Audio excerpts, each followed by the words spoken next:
அனைவருக்கும் வணக்கம். நான் உங்கள் ரேணுகா. இன்றைக்கி எங்கள் வீட்டு பிள்ளையார் சதுர்த்தி அபிஷேக ஆராதனையை வாங்க பார்க்கலாம்.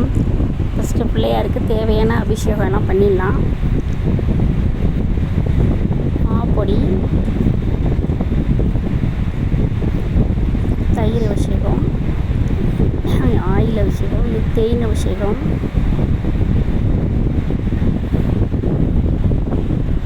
மஞ்சள் பொடி, இளநீர், எலுமிச்சம்பழம் எல்லா விஷயமும் பண்ணியாச்சு. பன்னீர்.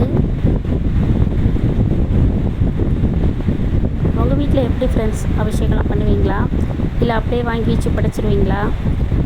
எல்லா அபிஷேகம் நாங்கள் பண்ணிவிட்டு நாளைக்கு அதை கொண்டு கடலில் கரைச்சிருவோம். வீட்டிலே வச்சுக்க மாட்டோம். பால் அபிஷேகம்,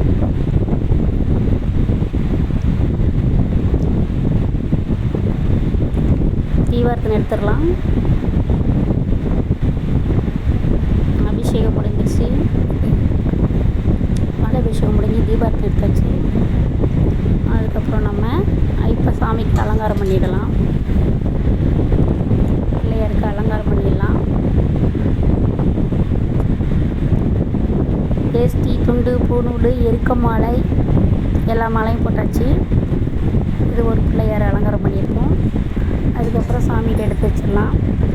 அதுக்கு அருகம்பில் மாலை புடை வச்சாச்சு. சுண்டல், கொழுக்கட்டை, பொரிக்கல்லை எல்லாம் அலங்காரம் பண்ணியாச்சு. எல்லாம் வச்சாச்சு. எல்லாம் செஞ்சு ரெடி ஆகிடுச்சு.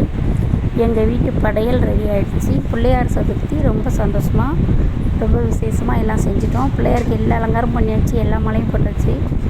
எல்லாம் பழங்கள் வச்சு அதுக்கு தேவையான எல்லாமே வச்சுட்டோம்.